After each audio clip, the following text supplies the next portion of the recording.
imagine you have to keep walking at a pace above 3 miles per hour indefinitely, and you have to be the last one standing, or you die. That's the core premise of the new dystopian horror thriller film, The Long Walk, which I had the privilege of seeing an early screening for. The only guarantee you have as a human being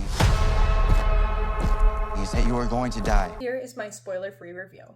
The core to this narrative is really all about character and relationship building. It's about how these boys differ individually, how they are similar, what they're going through that made them participate in the long walk, and the friendships that they make along the way. Because so many people die throughout this narrative, it would be really easy to become desensitized to the violence and stop being impacted by the deaths that we're seeing on screen. But I think because all of the characters are so well developed throughout the film, you never become desensitized to the violence. For me, every single death, every gunshot I heard, hurt.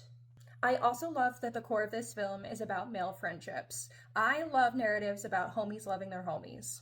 And in a world where men aren't supposed to show emotion or be sensitive, I think it's really impactful to see films that center male emotions and their bonds with one another.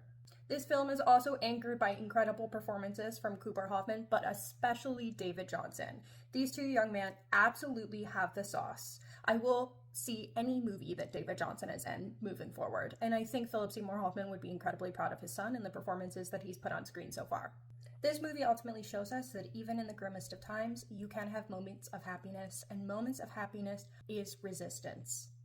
It is resistance against a government or a leader that wants us to suffer. This is my chance to change things. All in all, I really liked this film. I cried like a baby at the end. I walked out of that theater with makeup all over my face, and I would highly, highly recommend the film. Make sure to follow along for more horror reviews and listen to our podcast for in-depth analysis of films.